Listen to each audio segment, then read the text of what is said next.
Good evening, ma'am. Ma'am, aigi voice audible bro? Govt Job Explainer YouTube channel sina ma'am bu taram noksari. Ma'am, aigi voice audible bro? Live ni ko torise. Aduna noina hojik live sita ma'am noina comment jeda. Noigi darkar laiba adi isa na di hangning bo hangsing live session jeda ma'am hangna rau ko. Akhoi je anauba coaching ama announce to gen tong ni ko ngasi je. Ma'am exam ma'am thanaram gani thariba exam ma'am se. Adi fazana adi okay. Good evening, ma'am. Akhoi na exam ma'am thanai ko. Ni government gi oigira private gi oigira exam ma'am thai ko. Thabak ma'am gi job ki notification jo adum aina information update matam chana adum piri. Sigi ju mathak da ma'am. Akhoi na hotna gi daruba thabak ma'am se job ma'am se khan bangam na ba selection phang ngam na ba khoi na hotna ba ji mathau tai ba. Duna selection phang na ba hotna ba da ma'am. Hana gi khoi na lairik ama hikta paraga exam khan ba do hojiti pang na ngamdre maramdi exam sing si competitive adugi mate yam oire ko aduna competitive oi ba habsi mayam khoi gi written examination ji mayam computer da nam dini ko marks paira ga question khara pirak podo aten ma matam da question mayam khomang ngam na ba hotna duni ba adugi matang dani ko adu discuss tauji mayam video se share khara tongna ji ko live se mayam share khara tauji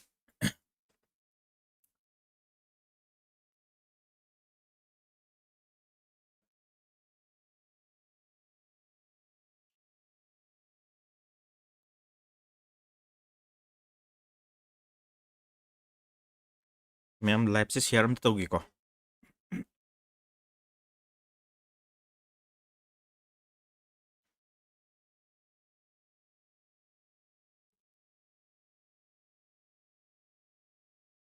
Good evening, ma'am. Good evening, ma'am. Tang kaya dagi haudoy no hangi ko. Tang je 6 January dagi haurani ko. Course atu matam da haurodom ne. 6 January dagi haujalasi.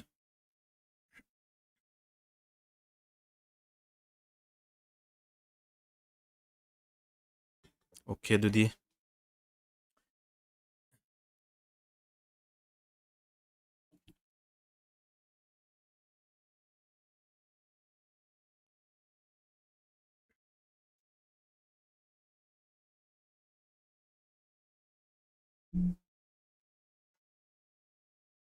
Okay. Haujalasi ko. Ako na tawagdabo course ma'am. Ako na exam ma'am hona review ma'am se. Exam ma'am sigi loy nak subsil laga course amada loy na hona biyay ko. Adugi matang do ay haijage. Manipur adi YouTube ta online da kay ka ma'am course ma'am lay ko. Oda ko na hengnariba course sing ma'am je Hindi da takpa English da takpa ma'am lerang gani. Manipuri da takpa da ma'am hadi thi bida phangdaba ma'am lay bido. Ako channel sida pujara ani ko. SSC की CGL वगैरह CPO वगैरह CHSL MTS railway SSC GD banking की exam लेरिबे exam में हमसे सी सिंग जी की लोइना combine होबा course निको खोइना हौदोइसे अदो मैम एग्जाम सिंग से फजन होनबा ngamnaba अखोइना पीगे दरबे कोर्स मैम एफोर्डेबल रेट त को यामना हदी इमुंग खुदिमक लोइना एफोर्डेबल ओइबा ngamnaba की रेट तो अदुदा सारकनी को दुगा सब्जेक्ट खुदिंगी सब्जेक्ट हाबदी एग्जाम सिंग दा हंगी जे ma'am Maths, Reasoning, English amadi GK ne ko GS hariba subject mari se exam khunimak loi yawi ko marakta GS yawa yawdaba amani khatani ayamba Maths, English, Reasoning si loi yawi hariba subject sing ase khoino hotna matamda any chapter any lesson khoino hotna matamda basic tagi horoga khwaidagi zero level isa je sungkang khangdri habagi level do adudagi hawdui neba aduga khwaidagi hadi CGL gi mains level CDS ki level adugi level da yognaba khoije basic yaung ne tak tu je smart approach khoi di anouba smart approach na tan question du je question je khoina hot pa je any question je pi matam da class 9 10 gi satra ma ju question je iran hot khini ba adubu jam jamba question je mya matam sang da no hot pa matam da di khoina matam sang da no hot ka di smart approach ma thok tarakani ko shortcut method sing do shortcut method aina hekta noina thingna namgani ba lari kai ka da shortcut method aina koi chapter amagi shortcut method khara piraga adum adudo senior adum hotba ko kari gi senior no kamai senior no habidi ambu explanation phangdabi da ko adum ju ma'am lei adubo khoi di fazana discuss tawji ko ꯑꯩꯈꯣꯏꯅ class ꯇꯧꯗꯣꯏꯁꯦ ꯀꯥꯏꯗ ꯇꯧꯅꯤ ꯍꯥꯏꯕ ꯃꯇꯝꯗ ꯌꯨꯇꯨꯕꯇ ꯇꯧꯒꯅꯤꯀꯣ ꯌꯨꯇꯨꯕꯇ ꯁꯨꯃꯥꯏꯅ live ꯊꯥꯔꯒ ꯀ꯭ꯂꯥꯁꯁꯦ conduct ꯇꯧꯒꯅꯤ ꯂꯥꯏꯚ ꯀ꯭ꯂꯥꯁꯅꯤ ꯑꯗꯨꯅ ꯅꯣꯏꯅ ꯑꯦꯅꯤ ꯗꯥꯎꯠ ꯂꯩꯕ ꯈꯪꯗꯕ ꯌꯥꯎꯕ ꯃꯇꯝꯗꯀꯣ ꯌꯨꯇꯨꯕꯀꯤ ꯀꯃꯦꯟ ꯁꯦꯛꯁꯟꯗ ꯅꯣꯏꯅ ꯍꯪꯉꯒ ꯑꯗꯨꯝ ꯗꯥꯎꯠꯁꯦ ꯀ꯭ꯂꯤꯌꯥꯔ ꯇꯧꯕ ꯌꯥꯗꯣꯏꯅꯤꯀꯣ ꯕꯦꯁꯤꯛꯇꯒꯤ ꯍꯧꯅ ꯇꯥꯛꯇꯣꯏꯅꯤ ꯏꯁꯥꯒꯤ ꯆꯍꯤ 14 ꯁꯨꯔꯦ ꯍꯧꯖꯤꯛꯄꯨ ꯍꯣꯠꯅꯕꯗ ꯃꯤ ꯑꯣꯏꯈꯤꯗ꯭ꯔꯣꯏ ꯏꯁꯥꯒꯤ ꯆꯍꯤ 14 ꯑꯣꯏꯔꯒꯗꯤ ꯍꯣꯠꯅꯕ ꯑꯗꯨꯛꯀꯤ ꯃꯇꯤꯛ ꯌꯥꯔꯤꯀꯣ ꯃꯔꯝꯗꯤ SSCꯒꯤ CGL ꯍꯥꯏꯔꯣ SSCꯒꯤ CGL ꯍꯥꯏꯔꯣ एज लिमिट से मैम 32 इयर्स फो याबनिको सिजे मैम जनरल कैटेगरी की सही 32 फो एग्जाम थाबे याय अदुगा सिदा OBC यावदी 35 फो यागनी ST ओरगद SC नत्रग ST ओरगद मैम सही 53 फो थाया दोनिको बेसिक तगी हौरगा था अहुम द कवर तोब ngमगनी सिजे नोइना हंगेको नोइना बेसिक तगी हौरगा था अहुम द कवर तोब ngमगदरा हाजे ngमगनी मरमदी ताक्तुजे यामदेबा ताक्तुजे यामदे एग्जाम द होनगदबा एग्जाम द मरु ओरिसिंजे करी करी नो हाजे नोइना खंगदबगी लाइरिक अमा CGL हाइरो CPU हाइरो नोइना लाइरिक अमा लाइरे लाइरिक तु यामना थारमनिबा अथाबा लाइरिक तु उरकांदा सी म्यामजे पुलप पादोइनी हाइना खल्लगा नोइजे लोइसनबा ngमरोइबा अदुबु लाइरिक तु यारिदो question practice ngaतनेबा इसागी होनजनबा question practice तौनबा ngaतनी अदुमाइना question practice तौनबदो नियम खरा खतनेबा चैप्टर अमदा नियम तरा कुंदेन याउदेबा अदुगी नियम सिंगदो हैरकन क्वेश्चन म्यामदो हैरक्तोइनेबा नियम सिंगदो फजना अराइबे मोंगदा डिलीवर तरोकेको अम्फुलुरुई आई हाना चैनल सिदा आइना लाइरिक ताकपा याउग्रमनिको आइगी क्लास तौगदबा चैनल से SSC कोचिंग मणिपुरी हाइना थोलिको क्लास तौगदबा चैनल से SSC कोचिंग मणिपुरी नि सिदा क्लास मैम तौग्रमनिको नोइ चैनल सिदा संगगा वीडियो अमदी प्लेलिस्ट संगगा ताखरिबा लेसन सिंग लोइनि यंगबे आइको हानादगी क्लास यावरबा कैंडिडेट इचिलनाव मैम यावरिको मोइ सिंग लोइन फन खंगामनी अखोइना तौरिजि मैम सब्जेक्ट खुदिमक लोइना तोंगान तोंगान फजन मचा खाइना लोइना तौरिको दुना नोइन अपाम्बा SSC GD की कोर्स तौग्रे सेल लोइग्रेको दुगा एडवांस मैथ्स की कोर्स तु तौग्रे सुमाइना मथंग मतुंग तारकपदि ma'am complete course for all exam निको आर्मी की जॉब वगैरह एनी जॉब लोइना यागनिको अखोइना तौगदरिबा कोर्स से अदु मैम अखोइना मैम की डाउट अमा लेरंगनिको एग्जाम अमा लाक मतमदा प्रिपरेशन तौबसे एग्जाम अमा लाक मतमदा नोइना प्रिपरेशन तौबसे दिल्ली पुलिस की एग्जाम ला आयदि नोइना प्रिपेयर तौ मतमदा को दिल्ली पुलिस एग्जाम की तंग प्रिपेयर तौरंगनिबा अदुगा मथंग थादमु RRB NTPC की रेलवे की लाए खलो सुमाइना लाकबा मतमददी अमकोकते हौना पादोइनेबा दिल्ली पुलिस की प्रिपेयर तौदी लोइग्रे अदुबु रेलवे की थबक लाक अकांदा नोइना मु हौदुइसे मकोकते ने हौरिसे मी आयामने को तोइसे प्रिपरेशन तौबसे एग्जाम अमा लोइरगा एग्जाम अमा की प्रिपेयर तौबसे मकोकते की दुम हवे अदुबु ngasideidi adu tawroroi ko khoi course di tawbadei myam any chapter any topic पाबा मतमदा अखोइना बेसिक जे फजना लिंगा लाक अब अदु ओरगदि म्याम ऑल एग्जाम की अमुक्तंग हाइगिबिना ऑल एग्जाम की SSC GD दजु मैथ्स हंगी SBI क्लार्क दजु मैथ्स हंगी को रेलवे दजु मैथ्स हंगी लोइना CGL दजु मैथ्स हंगी अदि म्याम एग्जाम सिंग असि FCI दजु मैथ्स हंगी को अदि म्याम एग्जाम में हम कंडक्ट तौरी क्वेश्चन सेटर तोंगान तोंगान मन लेरी को अदो खोइना मैथ्स ती कमन नेम लोइना मैथ्स हबजे खोइना क्लास 10 भोक तमक मतमदा मैथ्स की सिलेबस से लोइना फिक्स होद्रो ओइरिबा सिलेबस सिदा एग्जाम सिंगसी की माई मागी अपाम्बा टॉपिक खर खर खल्लगा अदुदा मेन ओइना क्वेश्चन फोकस तौरगा हंगमनेबा अदि खोइना म्याम प्रिपेयर तौ मतमदा कंप्लीट मैथ्स से फजना हैरदी मैथ्स फजना हैरदी कंप्लीट मैथ्स से फजना हैरदी नोइना IBPS की एग्जाम थागेरा FCAT की एग्जाम थागेरा FCI की थागेरा CHSL CPO Delhi police RRB NTPC CGL SBI clerk ओइगेरा GD की एग्जाम ओइगेरा लोइना चपनानी निको GD जेना 10 लेवल ओइरदि खरा लाइरनि को CGL ना ग्रेजुएट लेवल नि खरा लुरनि FCI जु ग्रेजुएट लेवल नि खरा लुरनि को सुमाइना एग्जाम की लेवल से दुगा एग्जाम से SSC की मैथ्स से प्रिपेयर तौ मतमदा CDS CPF का यागद्रो तोंगाना इफोर्ट खरा थजब संगद्रो हाइको अदा मैम नोई कमेंट फजन पिरक सिंगजिने को आइना रिप्लाई फजन हंदोजिया SSC की मैथ्स से होना मतमदा CPF अमदी CDS की ओइना नोइना एक्स्ट्रा हैना फोकस पिदोइसे नंबर सिस्टम दको नंबर सिस्टम हाइबा चैप्टर जिदा हेन एक्स्ट्रा फोकस तौको अतै दि एम लोइन मनरकनी अदुगा प्रोबेबिलिटी स्टैटिस्टिक्स परमुटेशन कॉम्बिनेशन सी चैप्टर खर लेरिको परमुटेशन कॉम्बिनेशन असी सिंगजे CDS अमदी CPF CAPF तना हेना हंगिको SSC gi CGL gumba SSC gi exam sing dadi question ji hangdi hangi yamna hangdi amamam gumba hangi ko duga bank gi syllabus ka manabro bank gi syllabus ka any atopa job singa manari je reasoning jima syllabus se 70% muk manai ko reasoning da English ti mayam 90% muk manai habi yare maths tana maths se maths ki mayam koina SSC gumba ki prepare to bo gadi banking gi maths se si irai lai ko SSC gi maths CGL SSC gi exam do khwai lu ji CGL ni ko koina preparation to mong ji CGL gi prepare to ba candidate already SBI gi oigera IBPS gi oigera maths ki question ji irai lai ni ko aduga lu bi hilise SBI gumba exam singda banking gi exam singda lu bi hilise reasoning de helakani ko reasoning da khare helakani aduga any atai exam gi reasoning di lai ko reasoning da banking na khare henba ji ma'am online coaching to wasi khudong saba leirgade online coaching ni online coaching gi announcement ni to yinga si ko online coaching to dini ko gi se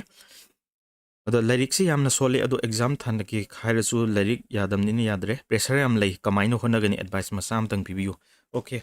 akoi je adi hawalai ba naha khudimak loina nupa ogira nupi ogira loina imungi problem leram gani paisa gi problem leram gani ko loina isa je kok je hadi pressure mayam isa gi mayam leram gani ba wakhal nungai tab na chingba si mayam je khoi je handle to ba je mathok tai ko maram di aduga hojik ti hai tare akoi na wakhal nungai te paisa leite matha sai thabak ma phangnaba honaba je hoti hona ningi hana lyric se yam kan hairaktre kamain to dino hojik matam leiribra habdo lei ko loi yai maram di noina class 10 mok tamang matam da noina tamai miam jo loina kawgre khaloba kawra ju loi yani makok ti hanba loi yai adubu noina example loina percentage haba chapter je class 6 7 da tamgre adubu khoina talako matam da 6 7 da tamgibdo ulap kawthokra ju loin yar dom ni ko ada class join tawna process ai dum hairake ko SSCGD ki application men ba soigre semdok pagi any option semdok pajidi kano da correction window han lakani ko correction window do semdok ka dabani online gi coaching gi khudong sabni ko ina pidu sia oda noina syllabus se 3 months ta loiba ngamgadra haije ngamgani ko smart approach ta khoina chapter khuding gi ko any question khumang ngamna ba arai bidi gi horoga aruwi level phoi gi orok tuini ko to ka khoina ta khriba class se recorded lecture ju loina fangan gani ba akoina class timing aina hairakani ko recorded lectures fangan baje akoina adi noina class se live oina yengba nang howdre khaloba class se yengma nang howdab je recorded oina phangdoini recorded tu na asang ma matamda kanagumna adi pharmacy pham yawi thabak suba yawi mayam yawi ko exam di honaningba sumaino honaningba mayam leibese adi moigi matam nadragana night duty ta ba thabak chinba mayam lei ko isa isa gi asang matam da ju yengbe anaba recorded lecture loina ina recorded che lifetime gi ni phangan du recorded che lifetime gi loina phangan gani adi handak ki course se ya hek yaw gi da anytime dum yengbe anaba phangan du ni ko the all exam gi ni ko english hare chamane english hare all exam banking gi ogra SSC gi ogra english di loin chamane da banking na hele je ken hama tamda comprehension test yaw adu khatane ko offline de di khoi gi di coaching sin de ko online kan tari online de di myam akak na ba matamda mi khudi mak loina manipur pum ba thungan ba ngame ko online ji de ando offline de di adi lam mafam am de sele khalo mafam am gi mi yaw ba lak pa ngam da ba khudong sa da ba myam ju lei adu na khoina online ji da manipur pum ba sin ba thung na ba sin mani ko adu myam akoi gi class se 6 January di hogani ko 6 January gi class se hogani oda koina class se ho matam da class ki routine hai tare sorok na haigi ko class akoina to gudriba ministerial gi matang chi adum GD go honna bada managadro ministerial na GD gi kharang lube hinga ni ko GD gi arrive exam ne 10 level gi arrive exam ni ko RRB NTPC ki exam je kayam wal ji exam je sindri ko hadi aina hojik coaching ji matang da hango atopadi pangna usilakhino ko hojik ya CDS ki syllabus ka SSC ga managadra hari ko CDS ka SSC ka yamna manai ko syllabus yam manai aduga aina haisi CDS ta hena lusen be yauriba number system adudigi probability sina chingba chapter khara da ko advance ki portion da khara henjin be khara yauri ko adu English ta ju CDS ta English ta tongana hangba portion amani ahen bi yauri ko RRB NTPC ki complete exam tawdringa da complete oigadroi adi complete si di khodi 3 months to ogani ko aduga any exam ama hadi akoina tawdeba course 6 January digi horoga 3 months ne ko tawduje sida 3 months tawbujida exam ama marakta laksil hena adugi mamang do lotion bai di adudi tawroi adudi noida noina tawriba noi yauriba noida ju hadi class yaw matam da ko aidi syllabus lotion da bil class lotion gi bada noida nuai roiba aduna khodi complete tawgani ko akoini routine nama semaga akoidi adi fazana systematic naina fazana silake ko subject khudima ki oza tongan tongana loi legini ko reasoning gi oza tongan gani maths ki oza maths ta oza ani ne ta kani adudagi english ki oza tongan legani adu side ju ma'am gs ki jo oza tongan legani ko sumaina separate teacher loin thamgani ko aduga noida hadi previous year question PYQ sabje exam sing thama tamda PYQ se aduki matik yamna kanai ko adi exam sing da mamang sahida hangiba mamang sahida hangiba teaching je exam da 80 to 90% je question je lum hanjel leba any exam ko aduna PYQ sing tau exam je tau giba kuidriba exam sing gi question sing maru oiba sing loina discuss tawji ko class da CDS ki OTA matang da suggestion kar haibiro OTA di maths yawde no maths ko maths yawde duna English ka GS ka da fazan focus taw ko अब कोई की तौरीब class से ma'am class की routine है हागे को class की routine जे चौराक पनी को हजिक फाइनल ओइद्री को क्लास की रूटीन जे मॉर्निंग का इवनिंग का तौनी को क्लास से इवनिंग द अनी तौसी मॉर्निंग द तौगदब क्लास से मैम मॉर्निंग द मैथ्स फ्रेश ओइगंद मैथ्स द हजिक को मैथ्स से आई हजिक चप चाबदी खंगद्री 6 to 7 AM मैंने प्लान दे ले को सिजे मॉडिफाई तौरप जे को 7 to 8 AM ओइब याय अनि जिगी मनुंग दा ama akoi group semaga loin discuss tawji ko CDS CPF ta maths portion khara hele hari se sar gi course da cover torok da khudong sa pi gidra loin cover tawgani ko CDS ta yawriba maths se number system hain chingba akoi na maths se maroina exam singi naina matam da maths se ani thono khaidoi ko arithmetic habam ga advance habam ga advance ta myam koina khangi se trigonometry geometry sigumba question noina khara luyena khalib algebra gumba si singjini ko adi formula gumba rule gumba yam sina ba chapter singji advanced maths jinge ko duga arithmetic tana percentage profit and loss simple interest compound interest mayam tawri singje hana koina haina rei ba chapter mayam se si singina arithmetic ne ba advanced maths na trigonometry geometry sigi mayam se morning jidi adi nongmada adi lyric takna bje nongmada class ama natragana ani de na kanam logna dabni ko adu khoi dik nongmada class ahum logdini ko evening jida 5:30 PM jida GS ki live class lerani ko GS ki live class lerani aduga 7 PM da ko 7 PM dana advanced maths ki khara lusin ba portion da ko advanced maths ka natragana English ki orakani ko ahobagi plan di sida lei reasoning loina ta kani ko veterinary ki je sar gi class se adum yorokadro hadi veterinary gi question di aina sem banate exam gi question akoina sem banate ko adubu any exam tha matam da lyric che phajana haigadi loini to yani ko aduga live class se ma'am YouTube ta tawdura natragna app laibibra app ta laibaje app che kaiso kana de haitare app che YouTube ta tawna khwaidagi fai ko app ka YouTube ka je atop app ka YouTube ka je khena ba hagi ko noin atopa app ta class si yaroba video je download to ba yaroi ko download ti to bi ani adubu noina download to ba video se nasagi phone da tang yeng be ani app to chang adum yeng do ni ko ada noina download to ri si atopa laptop natragana tablet ko mada yeng ge habada khudong sa do phangoi ba YouTube ta ji yani ko si ja aduga noina app ta di class yaw matam da khang da ba question am yaw screenshot lo je screenshot lo bu ya da ni ko aduga validity ju app ta di myam validity je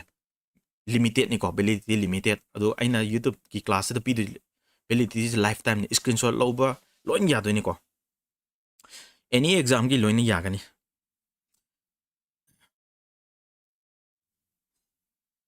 taruk to taret na hina nungai ni har ko adi mayam gi loina aduga noina sida aina siliba matam se sida class se yawon nang hodre khalo ko class se yawon nang hodre ga su recorded lecture je lifetime gi available hondo ni ko recorded lecture se lifetime gi recorded lecture se lifetime gi loini yengbe hando ni class se sumaina live tharaga tawdini ko loina kana gani any topic any subject khudim exam da hangiba subject khudim loini cover toramni subject ama puk chithadramni ko any exam noina any exam thama tam class note loin pigini class note je smart format ta fajana pigini ko noida ahenba lyric ka so laidraju yanamni ko adi mayam noina preparation to matam da exam sing je thabda ko marks pairaga question number a b yena khallaga loin thai ko sigi prepare to form je noina textbook hariba app se sidagi tawgadamni ko sida textbook chigi noina discount lakpra habi do hoji discount la ko discount je mayam 28 taina 31 December sigi jigi manung da ko discount la offer je mayam sigi normal price 615 699 kan pi ni ko sahi amagi ni sigi textbook pass pro hari se sije lyric nate ko app ne app sida koina mock thafam exam prepare to form ni noina any competitive exam sing je tha matam da computer gi mamang da mouse pair ka computer pai ba hai hai te sum gi problem mem je loina yanam ni ko sidagi prepare to horo sida mayam na pass pro je lai matam da 28 December gi ko 12 am den 1 am phogi manung da leho taragadi textbook ki maikei digi noida guarantee gi kharaju phangani ko sida example oina SSC GD gi 2025 ki exam je February de tawni ko sigi exam sing gi prepare tawni khalo sigi textbook har app sida test series thapamni mamang sahi gi 2024 gi question sing kamai hangi adagi mayam subject wise topic wise chapter amam tang practice tawge adagi GK tang page si haimna chingba loin phangeba previous year question paper PYP adio previous year paper natargana PYQ previous year question sing si sing loina PDF format ju haiba textbook sidagi loina download to wi yabani ko yam kana ba em ni the noida pig derba facilities se hana amuko phangdriba facilities mayam loina phangal ladom ne ko hojikte validity je lifetime ne amuk yawgi me lifetime gi yaduni subject khuding gi separate faculties lagani affordable rate lakani ko 2024 da hangiba exam में हम जी previous year question लोइन फंगनी video सिंग download तो भी आगनी class note लोइन पीगनी syllabus सु में मतम कसो मंगल लोइगो खोई दिया 3 months ता syllabus लोइन complete तो होना गनी को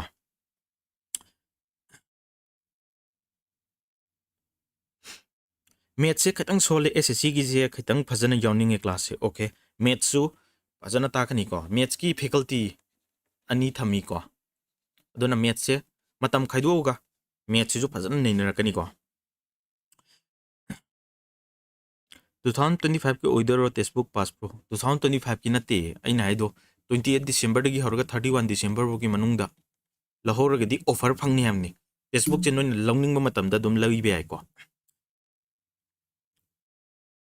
textbook ता एग्री एग्जाम की यावगदरा एनी एग्जाम लोन यावि को CGL की प्रिपेयरिंग तौबो ओइना फोकस तौर लाइक पाबदा क्याम कुइना संगबा यावबगे सारना थिनकिबा सिंग खतंग शेयर तौबियोरे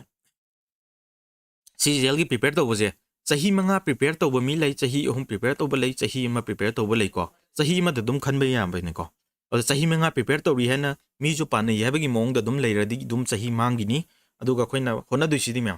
एग्जाम सिंग सिदा करम टॉपिक द क्वेश्चन यामना हंगली करम मेथड लैरी मी अतैना सॉल्व तौ मतम द क्वेश्चन जे 1 minute चंग क्वेश्चन जे खोइना सॉल्व तौबदा सेकेंड 10 दो होटप लोइबा ngamba सेकेंड 30 द लोइ होटप लोइबा ngamba अकांदनी को एग्जाम सिंग से मैम दगी हेना तोंगा लक्तुजे ngasi join tauba yagadra yani ko yani loina class 6 January digi hogni ko 6 January digi hogni noina class gi matang da class join taugi khot ki haraju ko mayam na WhatsApp number bi ko 8787625527 sigi number sida WhatsApp tang tawiro ko mayam sumnagi voice call di package de ko adi WhatsApp call WhatsApp khatani ko WhatsApp sida message thabiro ko duga course की details सिंगे लोइना explain तो जरके दुदजु January लोइरगा class होगदबा लैब्रो January फाउदी CHSL means prepare तौरी हेरेको January आदि January लोइरगा course तौगदरा है तौररोय को खोइदि सिगी course तौरिजे course अमा तंगनि तौदिजि को one course ते लोइना complete नि ओदिसे अदुना noina hojik yengba sangdraga ju adum yengbi ani ko special force ta changba ju kyam luge any exam special force ta je 12 pass 10 pass sing amba uram gani na hai ji ko adu loina akoina hona riba level se basic tigi horoga khwadi gi live exam se mam SSC GD ni ko SSC GD jeno khwadi gi live exam ne duga graduate level gi aruba exam ha gadi SSC CGL sising de le ko SCG de di khwalo bi CGL le bank dana bank PO le ko do FCI gi exam ka le ko sigi level je CGL level sing da loin ching re ko khwadi gi arrival level GD gi level GD natragana GD ki mathak pe MJS le ko ki mathak ta CHSL CPO kana exam sing myam le ri hai bi exam sing da hangi ba syllabus topic myam loina chama nei ba aduna course ama da loina punna ya gani ko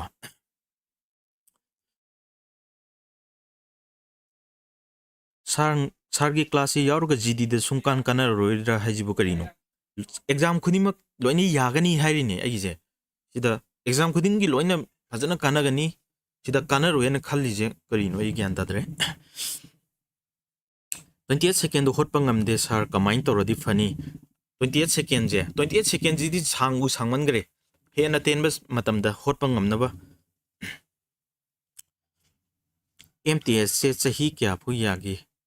sar GS ki class yaro su sole khara improve oina ba khaita biu GS se nasana khara pa ba matau chai ko chimpa pu ba khara matau tai tere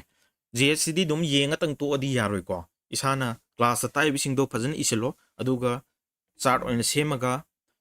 whiteboard to ogira natragana wall do ogira dum thela thamo ko thela thamaga nuti gi dum adi sanaboi lakpoi tawroga dum hanjina pa ba khotpa revise tawba ningsing nabu honaba khut theaga honaba tamba adum maina khara changeba adum ba yawdurgadi GD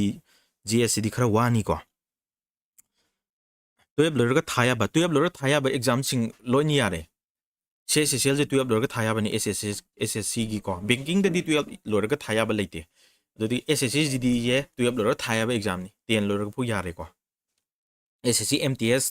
10 lorga thabi ya ba exam ni exam yam le aduga Delhi police su korok to kuidre ko Delhi police ki prepare to rubo isu khoina hajik to gidebe course che chin noi myam gi ni ko loina do noina SSC gi exam calendar thokre 2025-26 ta tawgada exam je myam CGL 2025 ki exam je June July de silani CPO ju July August silani CHSL July August ta MTS 2025 September October exam matam ne ko si ja exam 2025 ta lakador exam je matam loin lep khram ni ko ja sir maths yam sole 0 dagi hawgadura course akoi gi course myam 0 to hero ne ko 0 to hero 0 oirambodo hero ohen ge hari ni ko khoi course ado noi SSC coaching Manipuri YouTube channel da ko SSC coaching Manipuri YouTube channel SSC coaching Manipuri sigi YouTube channel je sigi channel se noi playlist sang ko percentage ki playlist yango percentage ki maths percentage ki playlist tungan yawni ko percentage thabi rongani sida myam video number 18 muk yarongani ko sigi lecture sing mathak manaw na yinga ko karamba level da karai degi horoga karamba level da ta ehedo adu sing loina myam adu di khangma ngamgani ko akoi class e YouTube da loin thagat pani ko YouTube da thagat pani noin yengaga isada gyan tai chana de loina khangma ngamgani class yaruba candidate myam yori ko experience myam yori basic tagi loin honi ko RRB NTPC exam ga live se manabra RRB NTPC je graduate level gi lei 10 level gi lei NTPC je myam 12 level ga graduate level ga lei ko sigi exam se sidagi CGL na lube hele ko CGL na lube hele ba NTPC dagi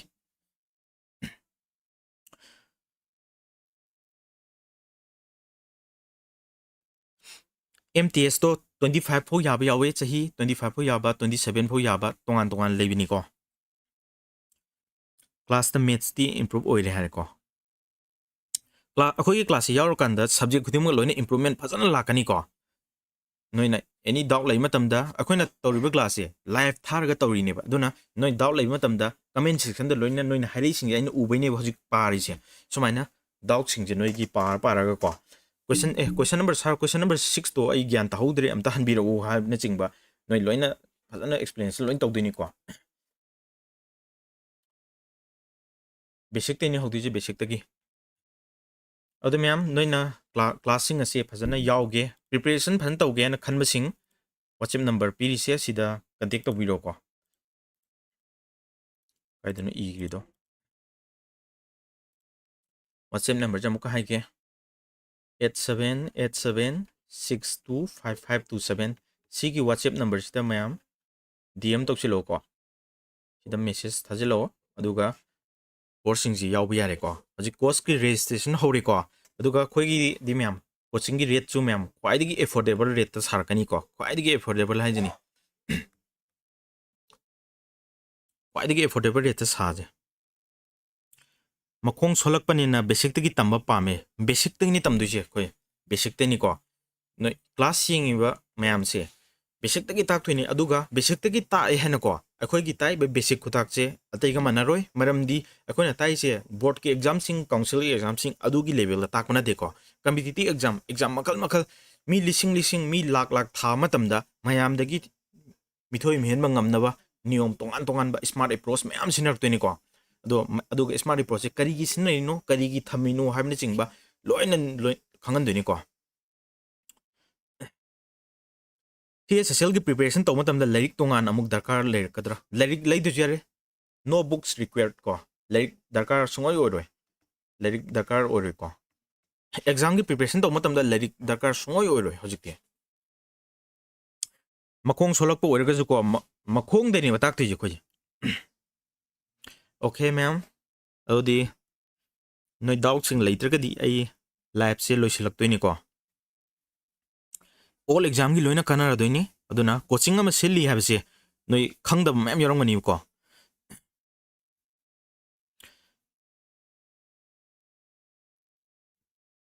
the इसागी चाही कुनमरी सूरे हदो कुनमरी सूबदो कुनमरी सूबा चाही अजी ma'am यारेबा CGL की preparation तौगे खलोबा तो हजिक जे CGL की preparation तौरे खलो हजिक 24 इयर्स सूरे खलो सीजीएल जे जनरल ऑलरेडी चाही कुंथ्रा तो बो थाया गिनी ओबीसी द कुंथ्रा nga बो थाया नि एससी एसटी द कुंथ्रा तरे बो थाया नि थाबे यारि हैन लैथो हबदि नते को प्रिपरेशन तो मतम दा था हुंगी खोगी कोर्स यावर मतुंग दा कयम इंप्रूवमेंट ले के दो इंप्रूवमेंट दो पतन खंगनिबा अदु नो इंप्रूवमेंट दो येंगे हरजु को सिगी आइन हारबा टेस्टबुक एप से सिदा टेस्ट थारगी येंगोबा क्लास से यावर मतुंग दा यावद्रि ममांग दा अमुक थाव को यावद्रि ममांग दा नोइना पामिबा एग्जाम दोगी टेस्ट थादोबा टेस्ट थारकन दा मार्क या फंगमनि येंगो अदुगा कोर्स से यावर मतुंग दा को कयम इंप्रूव ले के दो अदु अमुक येंगो ओके दुदी आई मतंग सिदा साइड लोइसलगे को एसएससी की यावबसे नेट तसु काननी को नेट एग्जाम जिजु मैम सिजु इंग्लिश रीजनिंग लोइना बेसिक हंगमने को इंग्लिश रीजनिंग मैथ्स लोइना हंगमने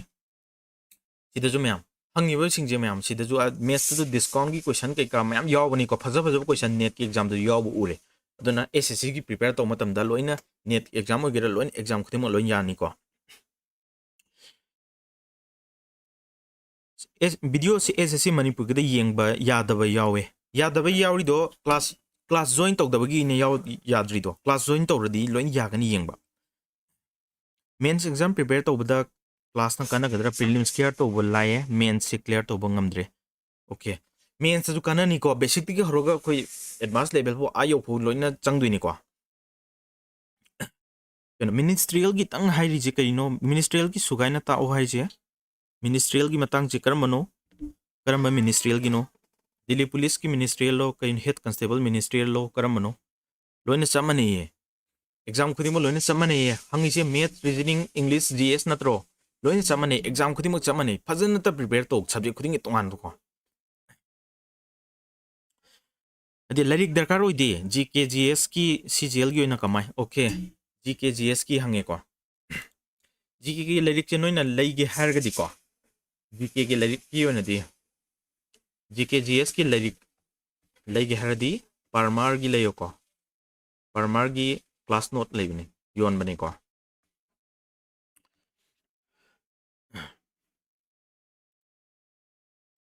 ओके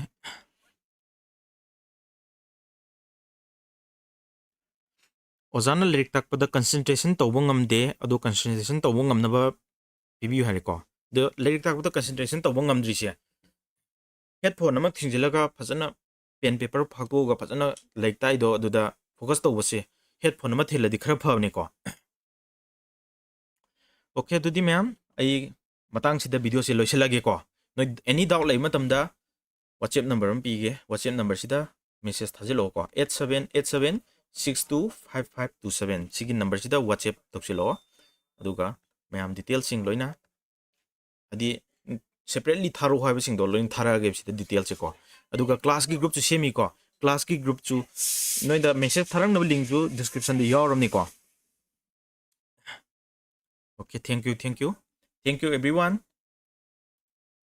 मैम दुदी आई वीडियो से मतंग से लोइसलगे को क्लास से सुमाइना लाइव थारगा तौदोनी बा लाइव थारगा लाइव सिदा नोइना हंगिंगबा हंगबा यारगा लोइन तौदोनी को अदुगा खोगी वैलिडिटी जे लाइफ टाइम की पीदोनी को यारे दुदी आई मतंग से लोइसलगे को thank you everyone for joining this live stream static GK जो लोइना तौगनी को स्टैटिक जीके की जो है स्टैटिक जीके जो लोइ यावरमने आई हाई गिदाने परमर एसएससी जे परमर क्लास नोट जे सीजे लाइक तरुक मुक्की कॉम्बो ने को 6 बुक्स मुक्की कॉम्बो ने मुझे 870 रा 980 रा दुगी चांग लेने को नोइना सिगी परमर की लाइक एनी एसएससी द मरु ओबे लाइक सिंग लेनिंग गजु को आई कनो तरोंगे को प्रोडक्ट्स दा आई की वीडियो जिगी प्रोडक्ट्स दा टेक तरोंगे को अदुगी चांग लेबियानी अदि फजब डिस्काउंट फंगा को मैम टुडे वीडियो लेसन जरगे मथंग दी मैम क्लास ता थिंगनरजे को 6 January class houdini class ta muk thingnar je ma'am thank you everyone for supporting our YouTube channel English ki je khoi class ta takla ni ko aduga practice tang tawrugi yaduni